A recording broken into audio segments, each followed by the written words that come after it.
I'm Marco Souza, as Ken mentioned. I'm EXP's Director of Aviation based here out of Florida. You're all wearing our logo for the most part around your necks, so I'm going to take a photo and pretend you're all our employees.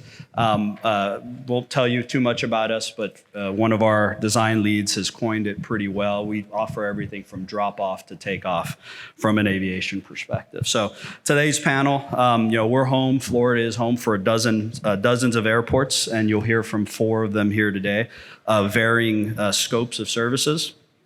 And we're some of the busiest in the country.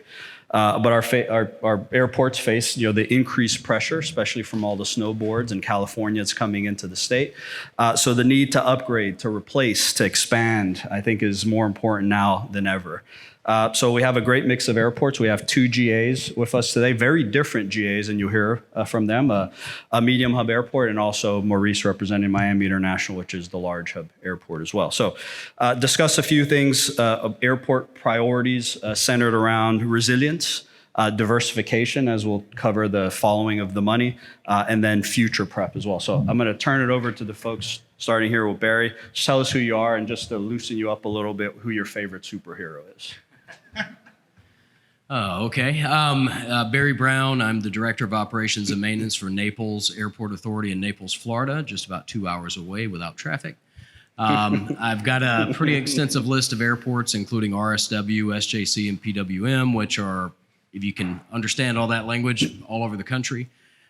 You might remember Naples from viral pictures that temporarily turned us into a seaport following Hurricane Ian recently. It took about 15 minutes for that to occur. So but it's an interesting place to be, and it's warm and nice, so come visit. And good to be marketing. Here. Famous Superhero, just pick one. I guess it's got to be John Wayne. I don't know. Oh, okay. Maurice, go for it. And he didn't even have a silver bullet. Good afternoon, everyone, or good morning, everyone. I'm like a school teacher, guys. If you don't respond, we can be here all day. I'm going to interrupt lunch. It's entirely up to you. Good afternoon, everyone. There you go. Now let's have some fun.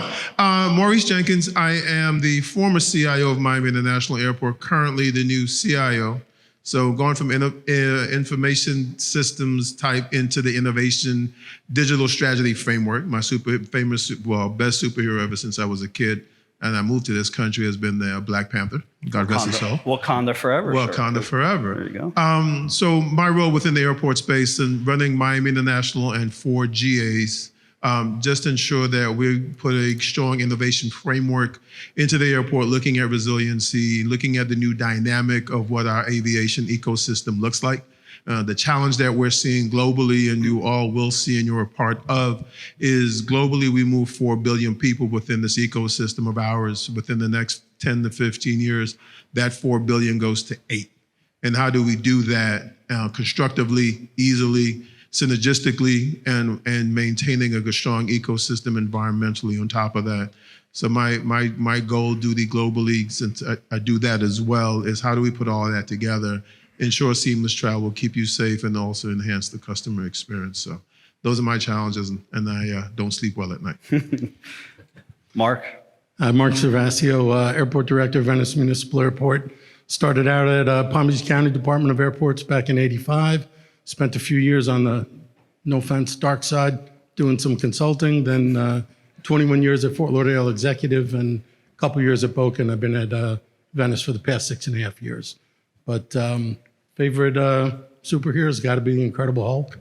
Mm-hmm. Okay. Jason? Hi, everyone. Jason Watkins. I'm the Chief Financial Officer for the Sanford Airport Authority. We are on the north end of Central Florida. I like to say we're the primary airport in Central Florida.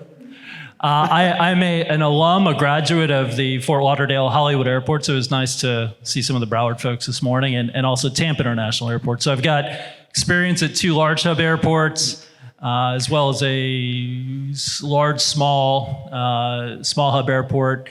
I would think that working at a small hub airport would have been easier, and in some ways it's actually more difficult for reasons that maybe we'll get into today. And by the way, this is really cool because I haven't seen Maurice since 2015. So we were in a certified member training course up in Virginia. It's the last time I saw him in 2015. So this is cool. My superhero. Hey, look, Tom Brady retired again yesterday. I am a diehard New York Giants fan. So my superhero is Eli Manning. So Fair enough. Fair enough. All right, so let's jump into it. I want to start with Barry and Mark. Barry, you mentioned the effects of Hurricane Ian. I think both of you had some impacts. So I wanted to get into, how that may have created a different set of priorities or something on the list, became a priority as a result of Ian. Why don't you take it off? Yeah, absolutely. So Naples is very fortunate in that when COVID hit, we had a few months of uncertainty and then a boom. At the time, I was in Portland, Maine, at Portland International Jetport, and we lost 97.5% of our traffic. So without federal funding, we would have blown through our reserve funds within 2 years. So Naples has this leadership opportunity to really go after projects and innovation and sustainability where we want to be on that leading edge. We want to do the right thing and build to preserve and to serve.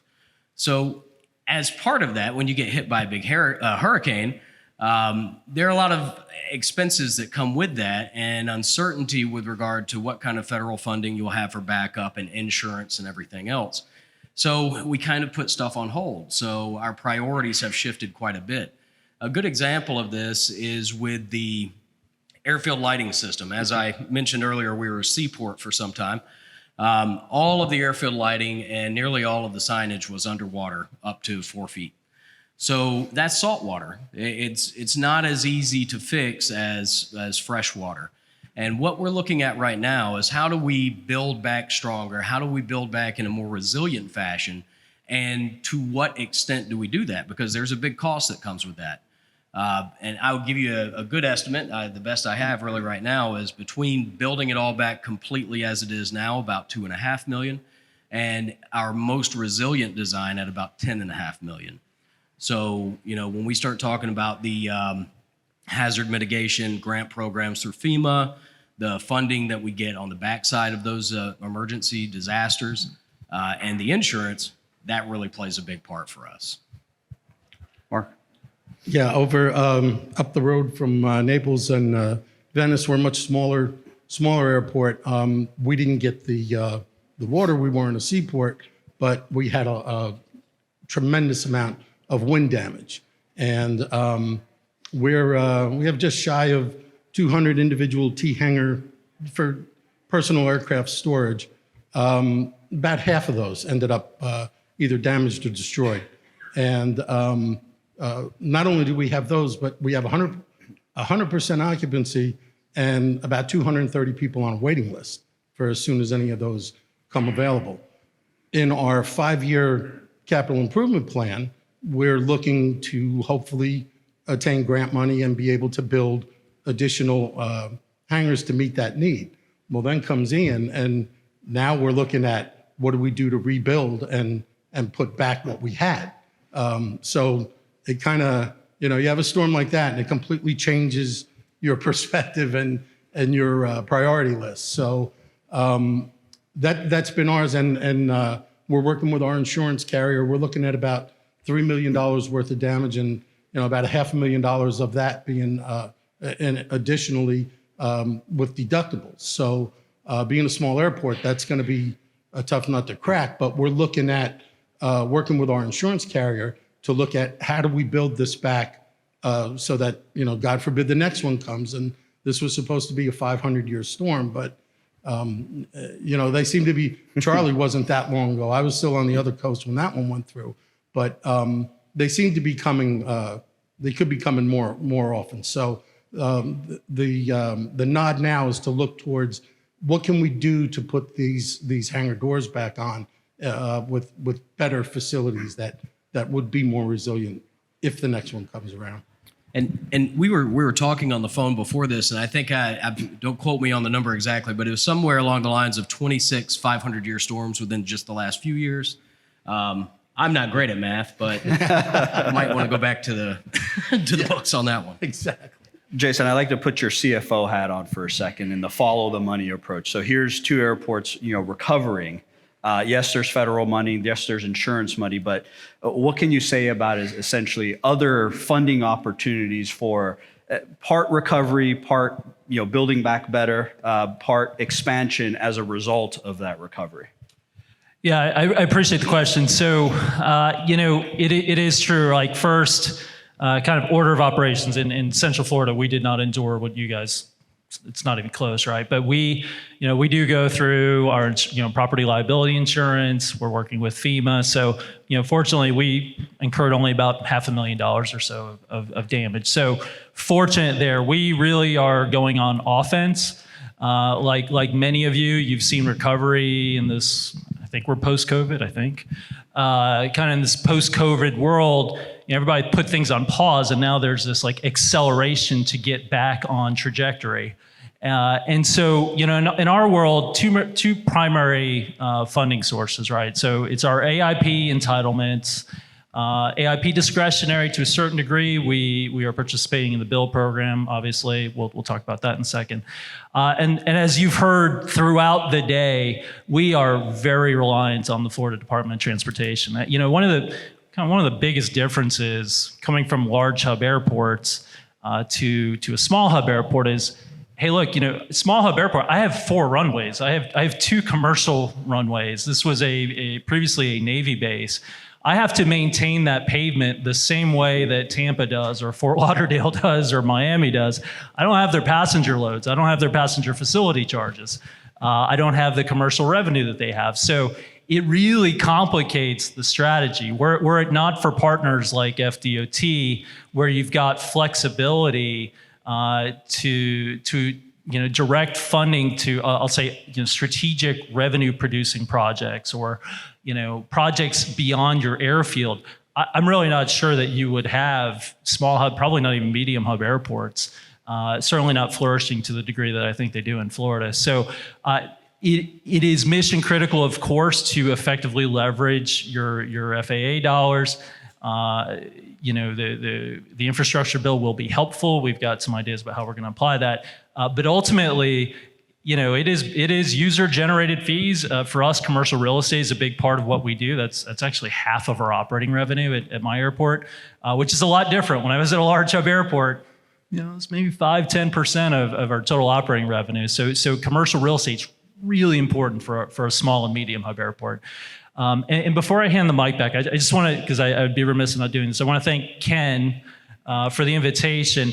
This is really cool for me because typically when I go to these conferences, it's aviation people talking to aviation people. It's really neat to interact with the other modes and be exposed to kind of the horizontal view of what we do instead of kind of the vertical view. So I just want to thank you for that, and I'll hand it back. Yeah, I want to stay on the topic of diversification, right? Part of being a resilient airport is having alternate funding sources. And I want to shift to you, Maurice, because you're doing something pretty cool from a VIC perspective. So discuss the emergence, if you will, of cargo at Miami. Not that it's anything new for you guys, but how it's become a priority from an expansion perspective with something like the VIC. Okay. And I have to echo what Jason said earlier, because we are so accustomed to using acronyms that we all know and realizing nobody knows. So when you said AIP, I think half the room said, okay, let's see, how do we define what AIP is? So we're looking at other airport improvement funds, or looking at passenger facility charges. You're looking at all of these things that drive our airport ecosystem. So one of the things we realize as an airport, and I think some of you coming from other government entities and looking at those processes, for us, cargo kept us afloat. If it wasn't for cargo during the COVID time period, I think Lord only knows where we'll be right now. So when we go, and just to give you an idea, on a daily average prior to 2019, I was averaging 125,000 in plane packs through my airport, packs being passengers through my airport. When COVID hit, I was down to 5,000 a day. So if you go back and look at the financial and the economic impact to us and what we were driving just to be able to keep the lights on, the doors open, and keep people actively engaged and employed, there's a drastic shift and deviation in that. But as airports, whether small, medium, or large, we put a core emphasis more so on passenger traffic because they make the most noise, they engage, but not realizing if you're looking at cargo, that cargo level of development, that movement of cargo is what it is basically it's your bread and butter, and they don't make noise. If you want to look at commercial traffic, and Jason, correct me if I'm wrong, if you want to see an increase in passenger movement, cargo is what comes first. And if there's a demand and it's there and it's established, passengers follow. So no matter what the carrier is, we did it with Emirates, we're looking at China Air, we're having some discussions with Japan Airlines. So we're having all of these discussions and realizing cargo is the core emphasis, but we've always kicked the can down the road and not put an emphasis on cargo. So currently right now within the state, we are, I think, the largest carrier in regards to tonnage of cargo tonnage, I think 14 in the world globally, if those numbers are correct, if I'm not mistaken. So for us, our cargo facilities are somewhat older. So we need to work on a strong redevelopment plan or rebuilding cargo. We're looking at what's called a VIC, which is a vertically integrated cargo community.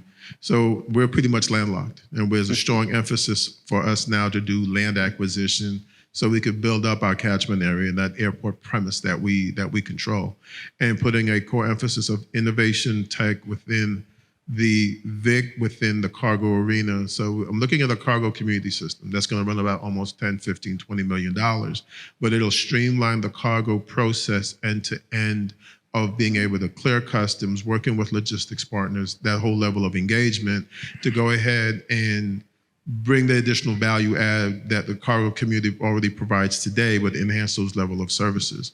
So the VIC is still being discussed. They're still building on the framework. It'll bring jobs, it'll have that level of engagement, but it improves the cargo business flow process as it is today, rather than just giving you a shell structure. It's just allowing you to have more entrants coming in and being able to address that cargo side. Recently, those of you not aware, we became, I think, the second airport to also become a pharma hub. So besides Brussels, Belgium, Miami also does pharmaceuticals. So we're a pharma hub as well, cold storage. So everything that we could potentially do within the cargo framework to drive business, more jobs into the Dade County community is what we're doing with cargo. But if you're doing all of that, but not adding the value add of improving those facilities, you're not doing yourself any justice and you're not doing the community well. So I'm engaging with them and how best can we actually bring additional value within the cargo framework, because you're talking millions and millions of dollars here. So Maurice, landlocked as Miami is, Mark, you have a different set of problems. You have the land for it, and you actually partner with the city of Venice, I think on something pretty different, where they actually use some of your land for events and things like that. Where have the discussions gone from using that land that you have available for non-aeronautical use? So just to expand a little bit upon, Barry mentioned it earlier, his airport in Portland, 97% drop in traffic during COVID or at the start of COVID. That's a similar story kind of across the country at the larger hub airports. Barry can tell you about Naples and Mark and Venice.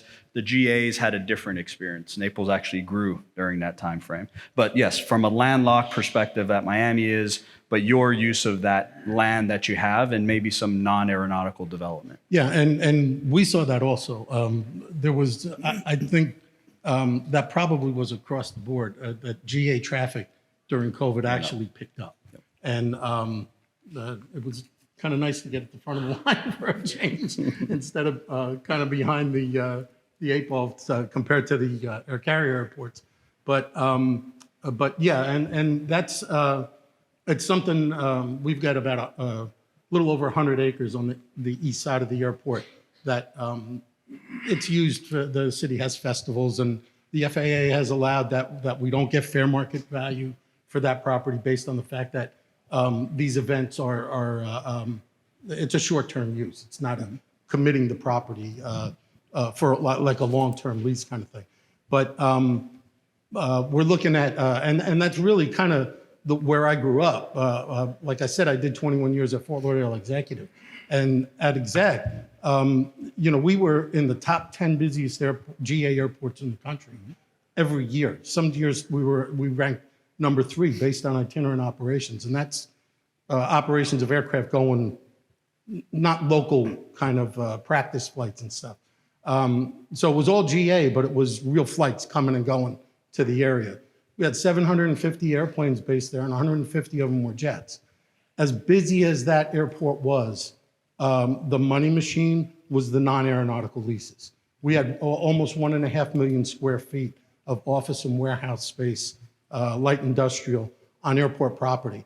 And that's what put the money in the bank, really. We would have operated in the black, but not far into it without that non-aeronautical property leases. At Venice now, when I got there, we ended up had an RFP out. It was about 12 acres of property. It's just under 12 acres, contiguous to the airfield. It's actually where Ringling Brothers Circus used to winter. And they had a large arena there. They had knocked that down after the circus had left. But that property was primed for development.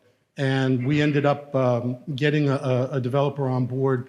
Now the plan for it is about 160-room hotel, some possibly medical offices, that kind of goes back and forth, a couple of restaurants, and probably an event center. So we're looking towards that diversification of the use of the property. And we're kind of on the cusp of the change, because when I first got there, I had one of our aeronautical tenants actually wanted to put a small hotel on part of their leasehold. And I said, well, we'll have to change that over to get the FAA and change that on our airport layout plan to identify that as non-aeronautical property. And I was licking my chops. I'm thinking, okay, here we go. And then, so, come to surprise, Venice is not, well, I knew Venice was not Fort Lauderdale, but that property actually appraised for less than our aeronautical rate. Now that's changing. There's a lot happening property-wise in that area between Sarasota and Fort Myers now. But there's something like they're predicting on the books, or it's on the order of 9,000 to 10,000 new rooftops by the end of this year. So there's a lot of property development, a lot of people coming to that area. So it's going to be a long time before we get to Fort Lauderdale rates, but I think that's changing now. And that 111 acres, we're actually looking at we had strategic planning with the city council on Tuesday, and planning and zoning department, the city manager's office. There's a light industrial area right along the intercoastal on the other side, on the mainland side of Venice. City proper is an island there. But on the other side there's a light industrial area, and they're looking to try and foster new development in that area. It's called the Seaboard area, and looking towards the property at the airport to now possibly for reloading, to not put those people out of business that are in there, but give them an alternative to come out and possibly lease airport out at the lease property out at the airport that they could keep their businesses going. Sounds like he's building an airport city. And by the way, for those of you who look, seriously, at one point in time, we were actually looking at that, where it's a place you can actually come, gas up, dry cleaners, do the whole 9 yards, that whole aerotropolis. If you pop into a Charles de Gaulle or into Amsterdam or Changi, pop into Hong Kong, that whole framework is holistically putting all that infrastructure in one place because you have the opportunity. Maurice, I'll give a shout out. I see Cricket in the back there, one of the people originally responsible for MIA's Airport City. So, yeah. See, there's so a lot of history that goes there. Exactly. So the great opportunity, because you're realizing there are two types of airports. For those who know, there are compensatory and residual airports. So based upon your business model, the more non-aeronautical revenue you generate enhances your airport operations. So like for us in parking, I was averaging $3 to $5 million a month, give or take, on parking revenue, and COVID hit, and all of a sudden, like, where did all that good money go, right? So, what do you do with all these alternative locations? And I'm talking to Amazon. Can I make my parking garage a fulfillment facility? Can we do other things? So we, as executives, are charged with how can you leverage the property, your ecosystem that you have to maximize the revenue, because you not just have your mayor and your county commissioners, et cetera, to report to, but it's also your requisite stakeholders, which are your business partners sitting on your airport property. What are you doing to best maximize this footprint that you're dealing with and putting that to the highest and best available use? So those are the additional challenges that the four of us face on a daily basis. Barry, I think you mentioned to me about 70% of the airport's revenue in Naples is through fuel fees. Yeah, so we at the airport you have an FBO, which is a fixed base operator. It's an old term. It's basically a gas station on the airport, but it's full service. And so we offer a lot of services, but we do that as the airport authority, so we're able to capitalize on those surcharges for the service and the fuel. 70% covers all the things we do at the airport, and we're healthy.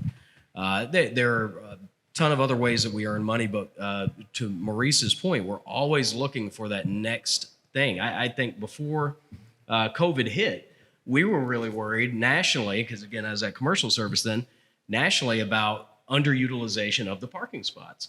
And it was because on average that was in decline because there's more TNCs, there's more apps where you can just borrow someone's car. When you do that, you don't park at the airport.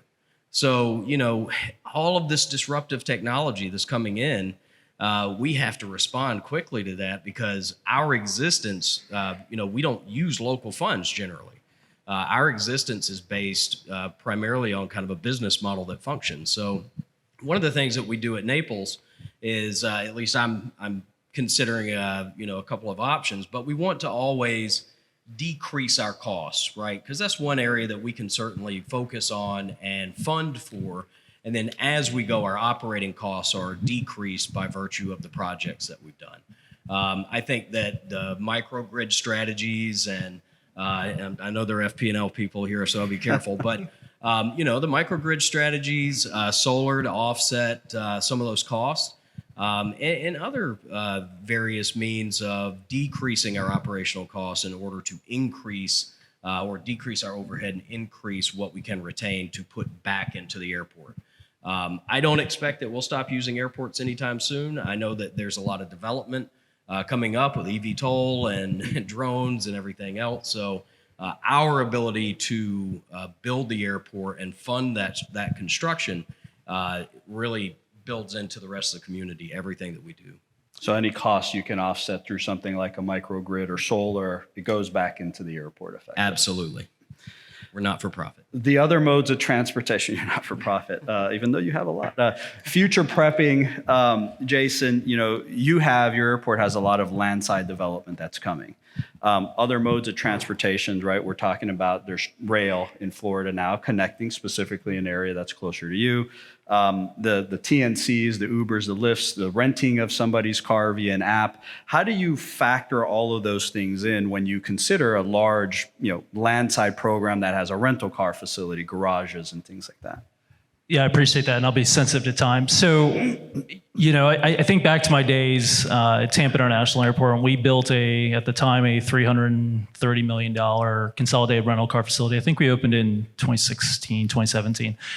And the St. Pete Times, I won't get the title exactly right, but the headline was, did Tampa International Airport just build the rental car center of the past? Which is not the headline you necessarily want to see, when you roll that out. But the point of it is, hey, look, these are 30, 40-year investments, right? Like the useful life on these investments, minimally it's a 30-year bond. When we start talking about these disruptive technologies, VTOL, vertical takeoff and landing, I'm going to be careful with my acronyms now. You're absolutely right. Maybe you don't build out the runway system the same way that you think about. Autonomous vehicles. I drive an electric car that says it has autonomy. It's not there yet, and I certainly wouldn't try it on 386 at that interchange they were showing us before. But you could see where it's going, right?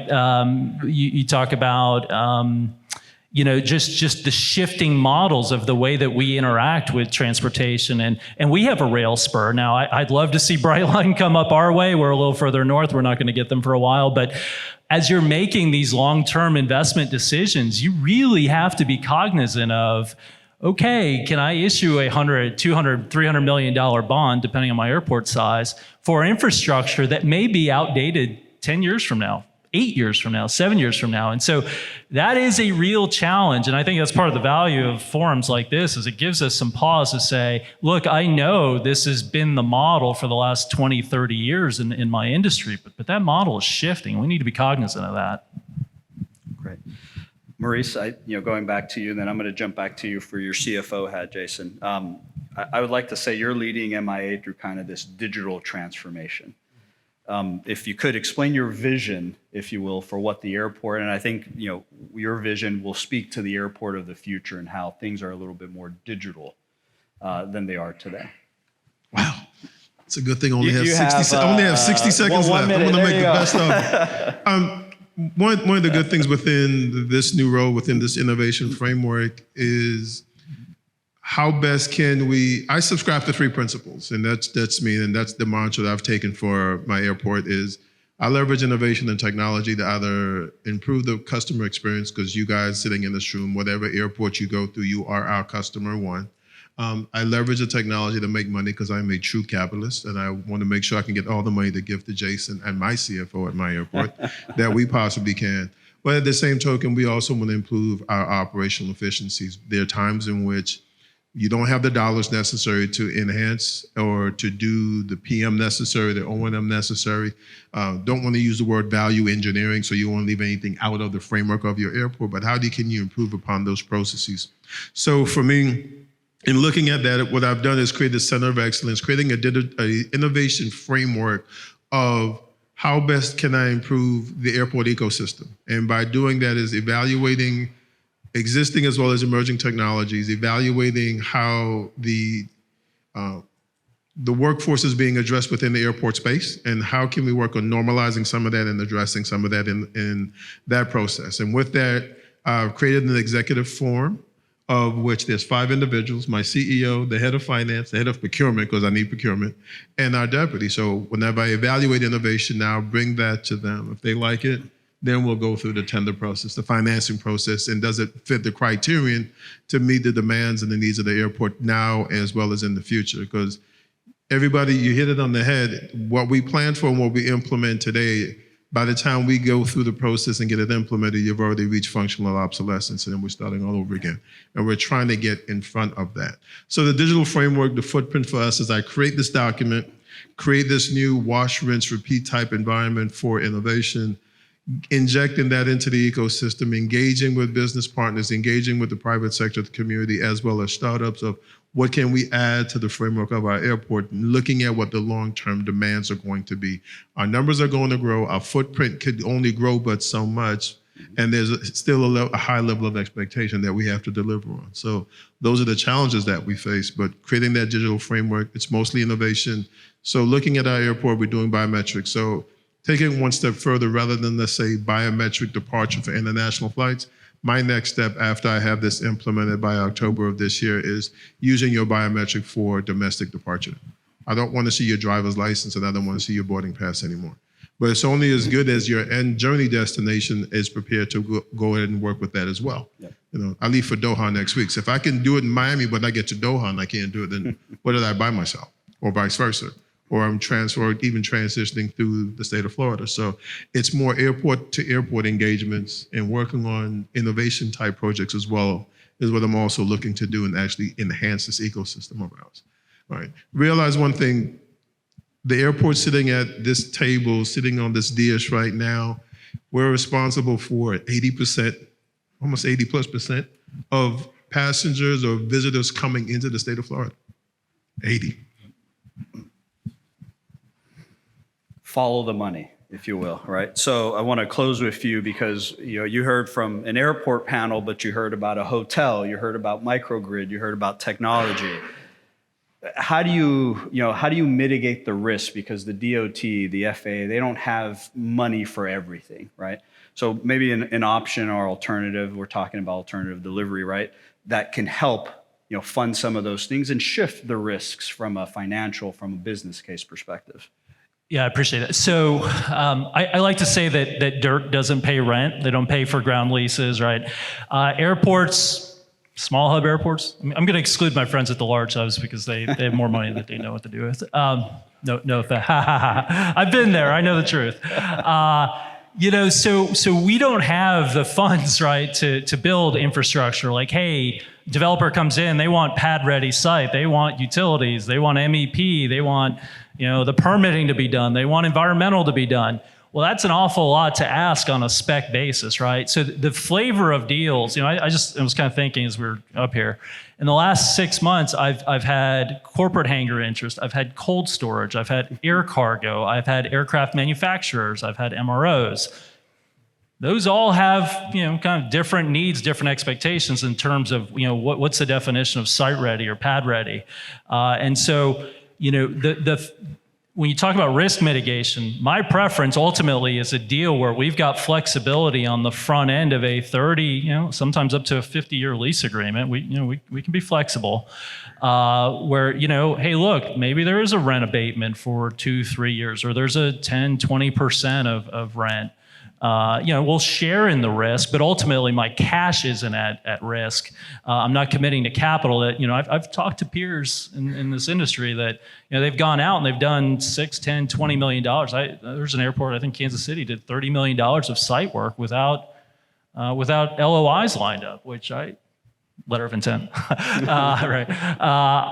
That's hard for me to get my arms around. So I think you can be creative with lease structures that mitigate the risk to the airport. I'm trying to make up time, so I think that's it. But in closing, you guys have any final thoughts? The hook's over here somewhere, going to grab us. So.